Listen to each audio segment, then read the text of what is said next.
আর রিজালু কাওয়ামুনা আলান নিসা, কোরআনে কারীম জানিয়েছে পুরুষরা হবে এ পৃথিবীর দায়িত্বশীল অভিভাবক, আর মেয়েরা হবে তাদের আজ্ঞাবহ। অথচ আমরা এই আয়াতটা পুরা উল্টিয়ে ফেলেছি, মনে হয় যে ওরাই রাজমিস্ত্রি আর আমরা যোগাইনি। না, দেখেন বাস্তবে বড় বড় জায়গাগুলোতে সব ওরা, আর আমরা শুধু ইট আর বালি টেনে দিই। না, এগুলো সফল হতে বাধা। ইফলিহার আগে লান আছে, ইফলিহু ছিল, লান আসার কারণে লাই ইফলিহা, কখনো সফল হতে পারছে না, পারবেও না। এ কথাটা 100 ভাগ বিশ্বাস করি না আমরা। এই জন্য আমরা চাই আগামীতে বাংলাদেশে অন্তত নবীর হাদিস আমরা যারা মেনে চলতে চাই, সামনে যেন কোনো মহিলা অন্তত চেয়ারে না বসে, সে যেই হোক। পুরুষ মানুষ আসেন, কথা বলেন না কেন? পুরুষ মানুষ আসেন, আমরা মেনে নিচ্ছি। 96% মুসলমান এই দেশে আমরা বাস করি। কত? এই দেশে আমরা হাফ হাতা চাই, ফুল হাতা চাই না। আপনি কি আন্দাজে হা করে ওঠেন না কিছু বোঝেন? আমি জেলখানায় থাকাকালীন প্রথম যে জেলার পেয়েছিলাম ওইটা ফুল হাতা, হাফ হাতা না। ওর পুরা জেলখানায় নাম ছিল দেবদুলাল নাম, কিন্তু মানুষ বলতো ফুল হাতা। ফুল হাতা কি গো? পরে দেখছি ও মুসলমানই দেওয়া নেই। আমরা যেহেতু মুসলমান এই দেশে বেশি বাস করি, আমাদের যারা দায়িত্বে আসবে ওরা হাফ হাতা হবে নাকি?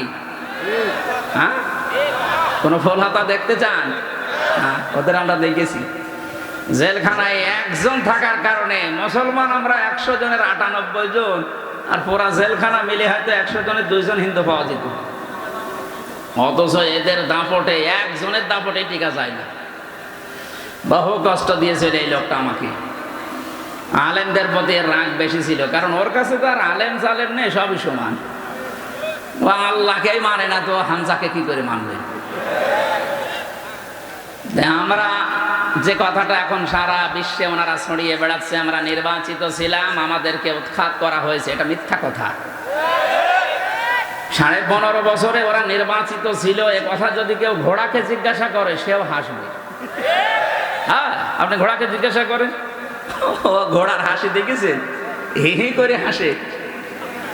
শয়তানকে জিজ্ঞাসা করলে বলবে এই একটা কথা বললেন, নির্বাচনের আগে যারা 154 জন হয়ে যায়, দিনের ভোট যারা রাতে করে ফেলে, এরা নির্বাচিত, আমরা এ কথা বলে কি করি? তাও যদি কোনো অমুসলিম কথা বলতো আমরা মেনে নিতাম। একটা মুসলমান, একটা হাজী সাহেব সেই কথা দুনিয়ার মানুষকে শোনাচ্ছে, এটা বদনাম হয়ে যাবে না? কারণ দুনিয়া তো জানে যে কি অবস্থা ছিল। আমি জেলখানায় থাকতে এক ওসি আমার সাথে ছিল, উনি আমারে বলছে, হুজুর আপনি যে তাওবার কথা বলেন মানুষকে, দেখেন তো আমার তাওবাটা কি কায়দায় হচ্ছে, কি করেছেন আপনি?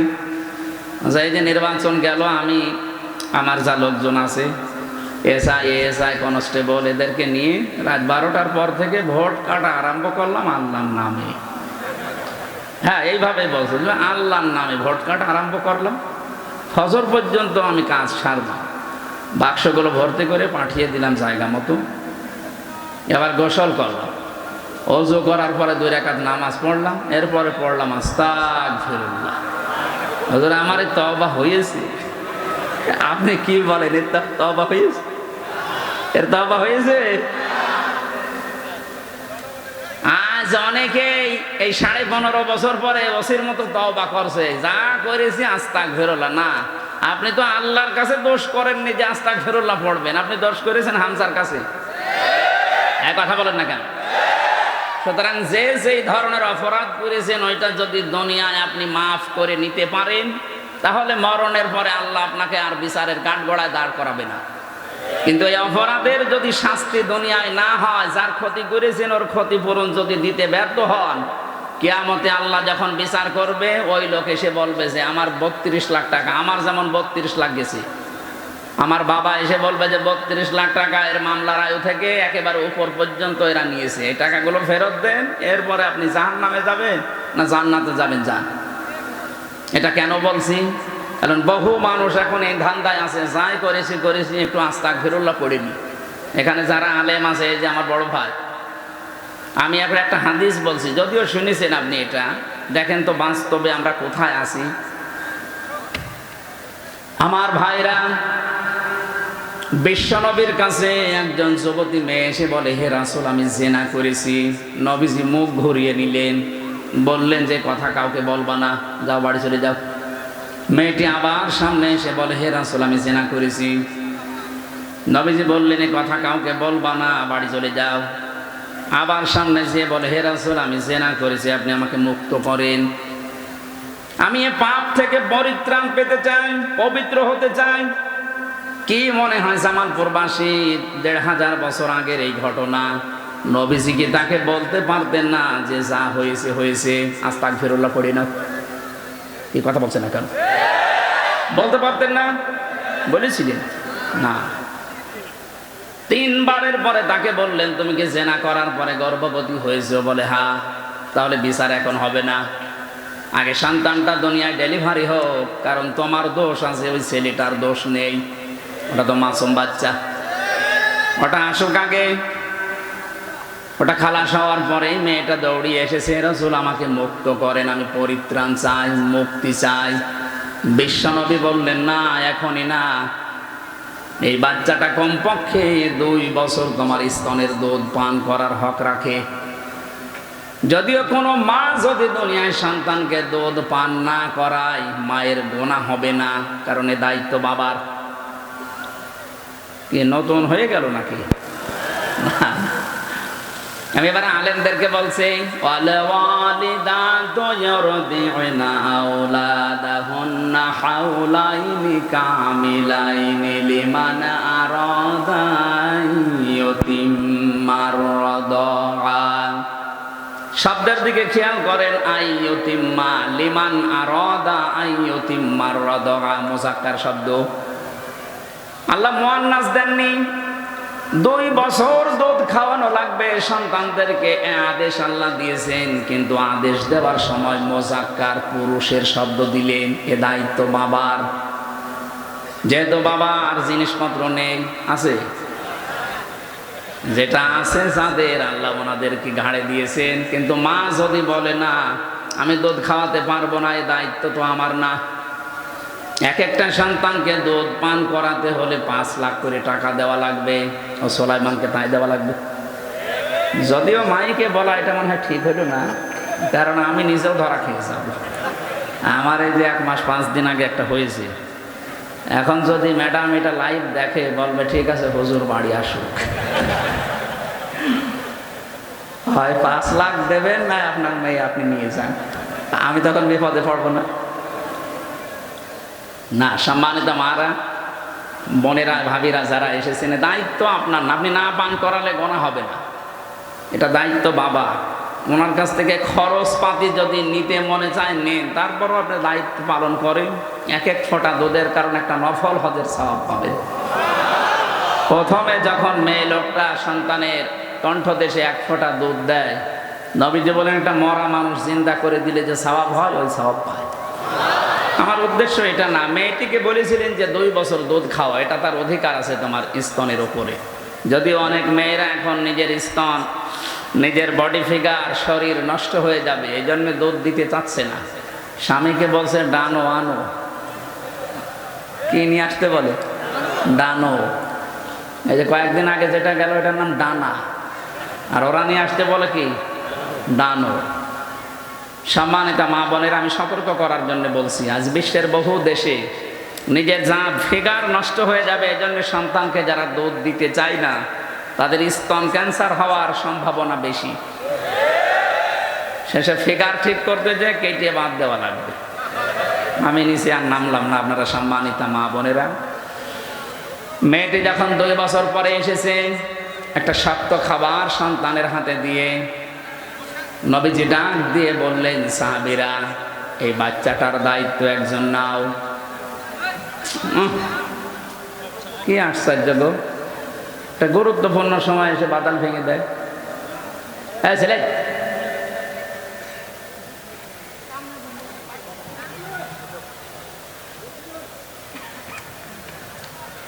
ফ্যানটা বন্ধ হয়ে গেল। এমনি তো গা ঘেমে গেলে আবার ওই রোগ বেড়ে যাবে।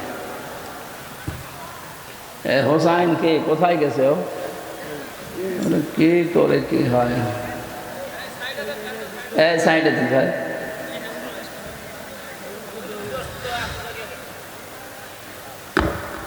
ঠিক আছে, যতটুকু আছে কথা বলবেন না, যেভাবে আছেন এইভাবে থাকেন, কথা বলবেন না, একদম নিশ্চয়।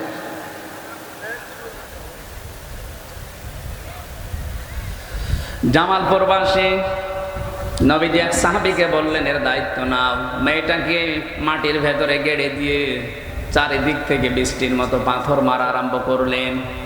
কারণ এই দুনিয়াতে জেনার শাস্তি যেটা, বিয়ের আগে যদি কেউ জেনা করে তাহলে তারে 80 বেত্রাঘাত করা লাগবে, আর বিয়ের পরে যদি কেউ জেনা করে তার এভাবে পাথর মারা লাগবে। এখানে আবার 3টা বিষয় পেয়েছি কোরআনে কারিমে সূরা ফুরকানের 68 নাম্বার আয়াতে আছে। আল্লাহ রাব্বুল আলামিন বলেন, পৃথিবীতে যে অপরাধ করবে তার শাস্তি হবে একটা, কিন্তু কোনো মানুষ যদি 3টা অপরাধের যে কোনো একটা করে তার শাস্তি হবে ডবল। ইউদাআফু লাহুল আযাবু ইয়াওমাল কিয়ামাহ, এই ডবল শাস্তি তাদেরকে দেওয়া হবে। মেয়েটা কিন্তু বুঝেছিল, কারণ তার আরবি ভাষা নিজের ভাষা, কোরআনে কারিম তার আয়ত্তে ছিল। এই জন্য জানাচ্ছে, হে রাসূল, দুনিয়ায় যদি জেনার শাস্তির বিচার না হয়, কিয়ামতে আল্লাহ কিন্তু ডবল করে বিচার করবে। আমি যে কথা তুলেছিলাম যে 3টা অপরাধের শাস্তি দুনিয়াতে, আখিরাতে আল্লাহ ডবল করে দেবে কিয়ামতের ময়দানে। ওয়াল্লাযীনা লা ইয়াদউনা মা'আল্লাহি ইলাহান আখারা ওয়া লা ইয়াকতুলুনান নাফসাল্লাতী হারামাল্লাহু ইল্লা বিল হক ওয়া লা ইয়াজনুন ইলা আখিরি আয়াত। রব্বুল আলামিন বলেন, যারা দুনিয়াতে আল্লাহকে ডাকে মা'আল্লাহি ইলাহান আখারা, আল্লাহর সাথে অন্য কোনো কাউকে শরীক করে ডাকতে থাকে, তাদের শাস্তি হবে ডবল। আর এটা বাংলাদেশে সবচাইতে বেশি।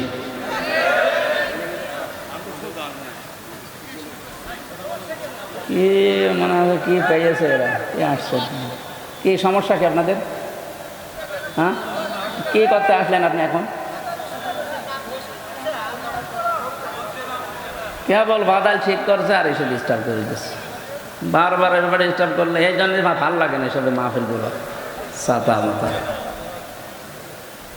একটা তথ্য বের করতে হলে কত চিন্তা ভাবনা করা লাগে জানি না, জিজ্ঞেস করেন তো। আমাকে আন্দাজে বলবো, এটা রেকর্ড হচ্ছে, পাগল ছাগল বসে থাকবে সামনে, এটা কত মানুষ শুনতেছে জানেন? সারা দুনিয়া এখন লাইভ চলছে, আমার সামনে এখন 18 কোটির উপরে মানুষ বসে আছে, আর আপনি এই যে ডিস্টার্ব করছেন, কথা তো ভুলে যাব। একটা শিক্ষা বের করতে চাচ্ছে আর এসে ঝামেলা করে। আবার এটা করে নড়াফেলা করে কোনটা?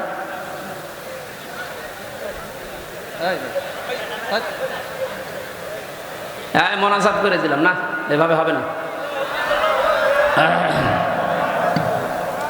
এবারে এখানে কেউ যেন না আসে। এই ভাইরে কাড়েন তো ভাই, মেম্বার সাহেব ভাই বসেন না, চলে যান, যান যান যান যান যান।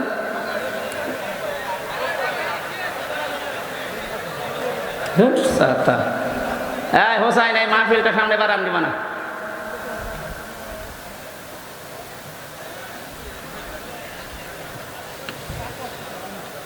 প্রতিষ্ঠানের যে সমস্ত আছে কামিল মাদ্রাসা, ফাজিল মাদ্রাসা অথবা কলেজ, এরকম ভালো জায়গায় দেবেন।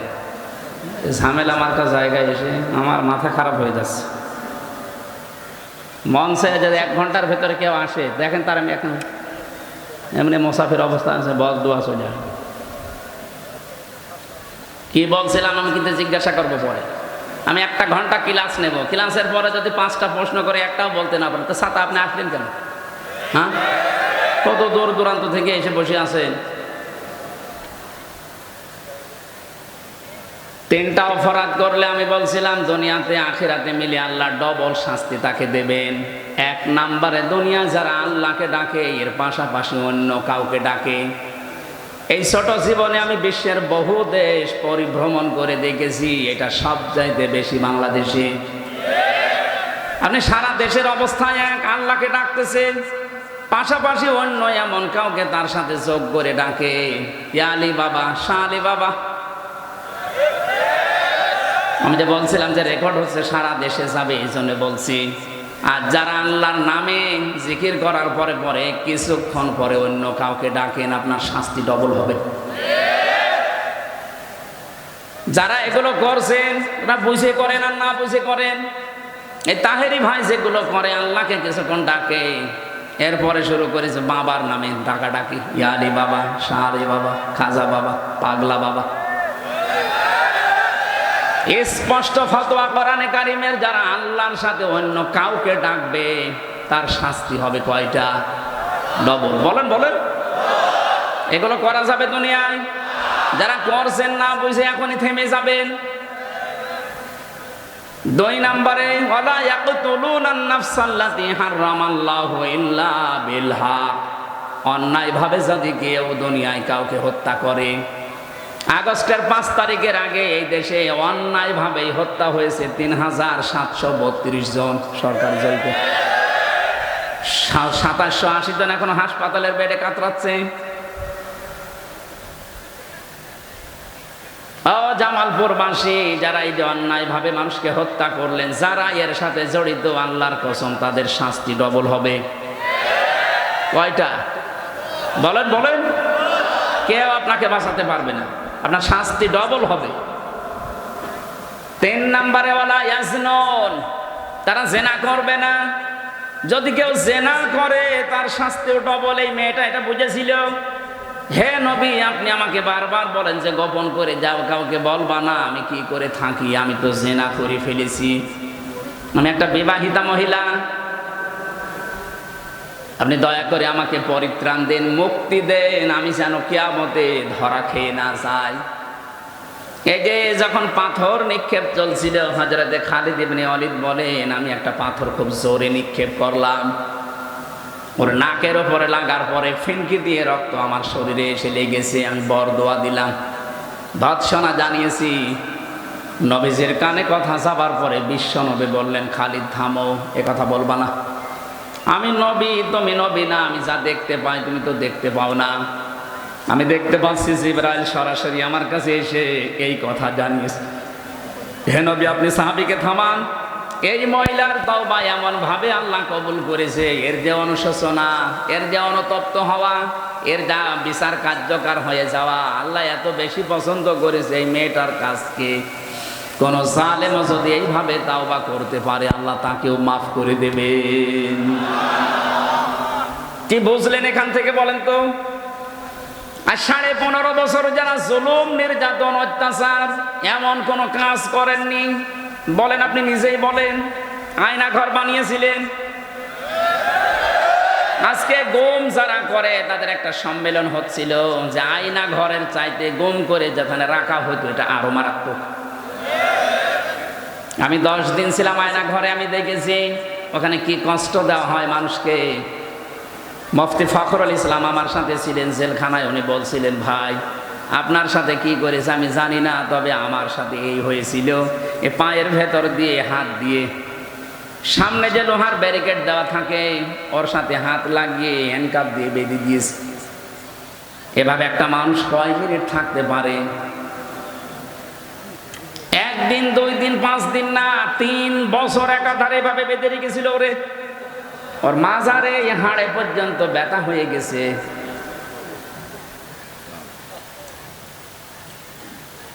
মাঝে মাঝে দেখতাম কারাগারের ওই কন্ডেম সেলের ভেতরে 2 হাত পা ছেড়ে দিয়ে একেবারে হাটপাট হয়ে পড়ি আছে। কি গো, এই করে থাকেন কেন?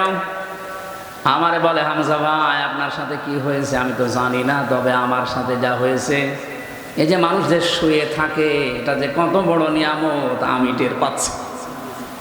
মাত্র 1.5-2 মিনিট সময় দিত 24 ঘন্টার ভেতরে টয়লেট করার জন্য। সকালে পচা ছোলা দিত, দুপুর বেলা দিয়েছে কি যেন খাবার, মনে আছে কেউ মাখিয়ে ফেলেছে। আরে ভাই, এটা তো 2 দিন 5 দিন 7 দিন করলে মানুষ অসুস্থ হয়ে যায়। কেউ 8 বছর, কেউ 10 বছর, কেউ 14 বছর পর্যন্ত ওখানে পড়ে আছে, আমি নিজে দেখেছি। বিভিন্ন দেওয়ালে ছোট ছোট করে না বোঝা না বোঝা এরকম লেখা থাকতো যে ভাই যদি কেউ বাইরে যেতে পারে পরিবারকে একটু বলে দেবেন এই নাম্বারে যে আমি বেঁচে আছি।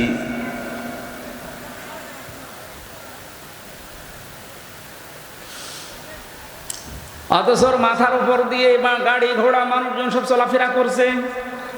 কোন জায়গায় যে আছি মাটির নিচে এটা জানি না, কারণ এখন জানারও খবর নেই যে কোন মাস এটা, কোন বছর, কয়টা বাজে, কিচ্ছু জানি না। এভাবে আপনি 5 দিন 7 দিন থাকলে পাগল হয়ে যাবেন। অথচ মানুষ ওখানে পড়ে আছে 8 বছর, 10 বছর, 14 বছর। এই অপরাধের সাথে যারা জড়িত ছিলেন, যারা মানুষকে মিথ্যা মামলা দিয়ে হয়রানি করে জেলে ভরে রেখেছেন, যারা তাদের ব্যবসা প্রতিষ্ঠান বন্ধ করে দিয়েছেন, এরকম বড় বড় অপরাধ যারা এই 15 বছরে করলেন, আপনার বিবেকে কি বলে যে আপনি আস্তাগফিরুল্লাহ পড়বেন আর আল্লাহ মাফ করে দেবে, তাহলে এর উপরে অবিচার হবে না? আপনার মাপ পাওয়ার একটাই পদ্ধতি আছে। এখন আপনি অপরাধ করেছেন যার কাছে, স্বীকার করবেন তার কাছে। তার কাছে স্বীকার করার পরে সে যদি বলে না আমার এই মুক্তিপণ দেওয়া লাগবে, আমার যা ক্ষতি হয়েছে এর ক্ষতিপূরণ দিয়ে যান, আপনাকে তাই দেওয়া লাগবে। আমি তো আমার নিজেরটা বললাম, আমাকে বিনা কারণে আপনি 3টা বছর রেখে দিলেন। এখন যদিও আমার মামলায় কয়েকদিন আগে সব খারিজ হয়ে গেছে, আদালত কর্তৃক প্রমাণিত যে আমার কোনো দোষ পাইনি, তার আমি নির্দোষ, ফাঁসির কন্ডেম সেলে রাখলেন, এটা অন্যায়। কথা বলেন না কেন? আমি যদি দোষ পেতেন তাহলে কিছু বলতাম না। আদালত কর্তৃক প্রমাণ হয়েছে আমার কোনো দোষ নেই, আমি নির্দোষ। যে মামলা আমারে দিয়েছে ও বিষয়ে আমি কিছু জানি না। এরপরও 32 লাখের উপরে টাকা আমার বাবার খরচ করালেন আপনি। এই মামলাটা সিএমএম কোর্ট, জজ কোর্ট, হাইকোর্টে কমপক্ষে 30-12টি ছিল। এটা বিশাল ক্ষতি আমার জীবনে করলেন। শুধু আমার একা না, আমার স্ত্রীর, আমার 2টা মেয়ের, আমার মা বাবার। কথা বলছেন না কেন? এখন আপনি আন্দাজে কাবার গিলাপ ধরে এখন সে পড়বেন আস্তাগফিরুল্লাহ আর আল্লাহ আপনাকে মাফ করে দেবে, আমি খেলা করছি। আপনি আগে আমার কাছে বলবেন। আমি যদি বলি আমার ক্ষতিপূরণ দেওয়া লাগবে, আমি তো বলে দিয়েছি আমার মামলার আয়ু সহ যারা একেবারে উপর পর্যন্ত তারা জড়িত, প্রত্যেকের মাপ চাইতে হলে আমার ক্ষতিপূরণ দেওয়া লাগবে। তো মাপ নেই, কিসের মাপ? আর আমি যদি মাফ না করি কিয়ামতে এটা আল্লাহ ডবল করে বিচার করবে। ওই মহিলা ভালোভাবে বুঝেছিল যে এটা আস্তাগফিরুল্লাহ পড়ার কাজ না। দুনিয়ায় আগে শাস্তি যদি আমি নিয়ে যেতে পারি তাহলে কঠিন ময়দানে এই বিষয় আল্লাহর জিজ্ঞাসা করবে না। আমরা এখন এই ধান্দায় অনেকে আছি, অনেকে কিছু জানে না যে যা কষে করো আস্তাগফিরুল্লাহ পড়ে নেব না, হবে না। আপনি যা করেছেন আপনার জীবনে, যার কাছে সেইটা করলেন আপনি তার কাছে যে ওটা স্বীকার করবেন আগে। আমি আশা করি আমার এই হাদিসের ব্যাখ্যা আপনি বুঝেছেন। কি কথা বলেন না কেন? এরপরে যদি না বোঝার ভান করে থাকেন, আমার মনে হয় আপনি বুঝবেন না। আপনার কোরআন শরীফ, বুখারী শরীফ হবে না, বাকারি শরীফ লাগবে। আমি আবার রিপিট করছি, অপরাধ যার কাছে স্বীকার করবেন তার কাছে। বলেন বলেন, এটা যদি বাংলাদেশে আমরা চালু করতে পারি, আল্লাহর কসম দেশে কেউ অপরাধ করার সাহস পাবে না। কারণ অপরাধ করে করবো কি, স্বীকার করা লাগবে আজ নাই কাল। এমনকি এ দুনিয়ায় শেষ না, এরপরে আর একটা জগৎ আছে, ওখানে স্বীকার করা লাগবে। আর ওইটা তো আরো কঠিন।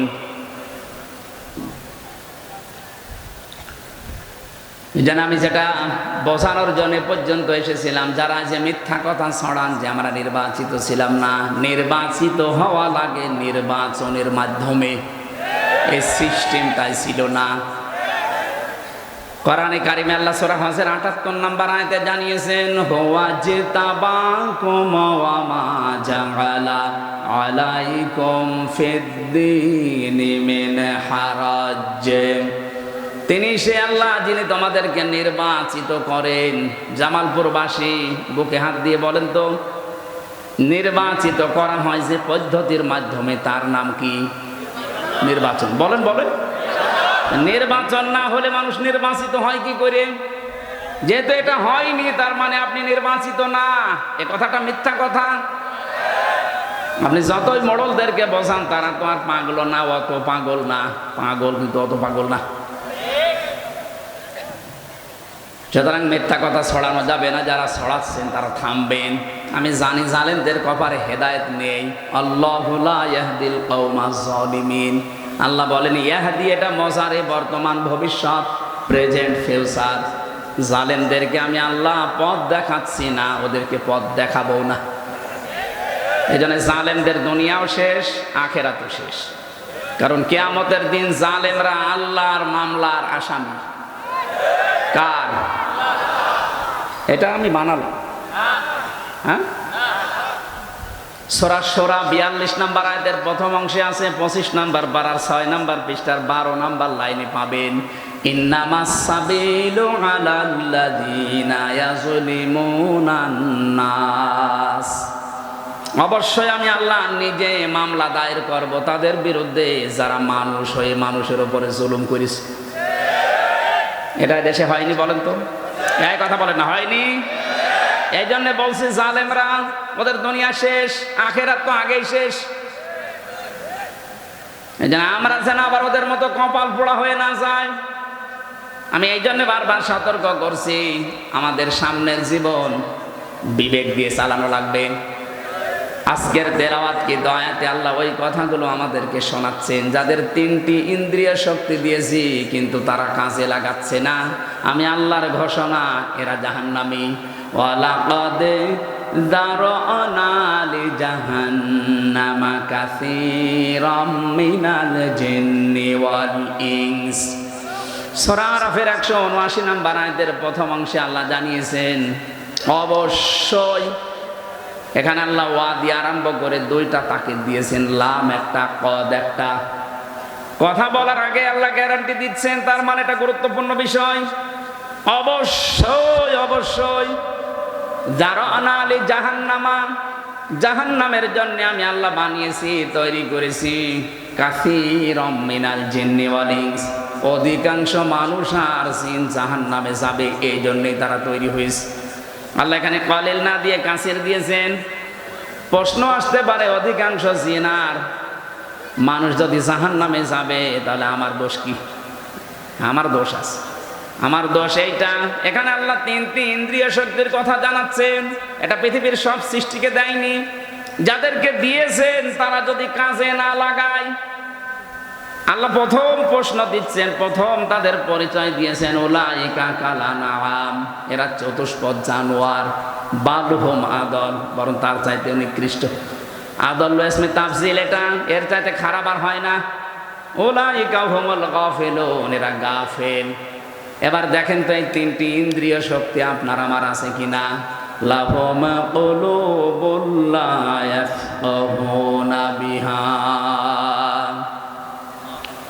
আল্লাহ পাক বলেন 1 নম্বরে তাদের ইন্দ্রিয় শক্তি দিয়েছি কলব, হৃদয়। এই যে কমন সেন্স, বিবেক, এটা যাদেরকে দিয়েছি, এটা থাকার পরে যারা কাজে লাগায় না, ওইগুলো আমি আল্লাহর কাছে মানুষ হিসাবে বিবেচিত না, ওরা জানোয়ার। এটা সারা বিশ্বের ভেতরে বাংলাদেশে এই প্রকার মানুষ আপনি বেশি পাবেন। বিবেক কাজে লাগায় না। এক কথা বলছেন না কেন? আপনি দেখেন তো, বিবেক কাজে লাগায় না এরকম মানুষ দেশে নেই। আপনি একটু বারের জন্য বিবেককে একটু নাড়া দেয় না যে আমি কি ছিলাম আর কি হলাম। আল্লাহ ওই জায়গায় একটু আঘাত দিয়েছেন, হাল আতা আলাল ইনসানি হিনুম মিনাদ দাহরি লাম ইয়াকুন শাইআম মাযকুরা। সূরা দাহরের প্রথম নাম্বার আয়াতে আল্লাহ বলেন, মানুষকে একটু চিন্তা করে না যে কি থেকে আল্লাহ ওকে আমি কি বানিয়েছি। অত উল্লেখ করার মতো কিছু ছিল না। ও যে হামজা হয়ে চেয়ারে বসে আছে, এই নামগন্ধ ছিল? বলেন বলেন, একটা বারের জন্য তো চিন্তা আসে না যে কি দিয়ে বানালাম তোকে আমি? হ্যাঁ, তোর বাবা মার দায়িত্ব ছিল শুধু বিছানায় থাকা, বাকি যা করার কেউ করে না, এটা আমি আল্লাহ করেছি। কোরআনে কারিমে সূরা মুলকের ভেতরে আল্লাহ আমাদেরকে একটু নাড়া দিয়েছেন, আম্মান আম্মান হাদাল্লাযী হুয়া জুনদুল লাকুম ইয়ানসুরুকুম মিন দুনির রাহমান ইনিল কাফিরুনা ইল্লা ফি গুরুর। আল্লাহ পাক বলেন, তার নিজের নামটা এখানে দিয়েছেন রহমান। এ রহমান যদি তোমাদেরকে বঞ্চিত করে দেয়, তোমাদের কোন সৈন্যবাহিনী আছে যে তোমাদেরকে বাঁচাতে পারে, সাহায্য করতে পারে? উনি যে বিভিন্ন সাহায্য তোমাকে করছেন, এই আয়াতের তাফসিরে আমি পড়েছি প্রতিটি মানুষকে আল্লাহ সুস্থভাবে চলার জন্যে লক্ষ লক্ষ ফেরেশতা তার পেছনে লাগিয়ে রেখেছেন। এই যে আমি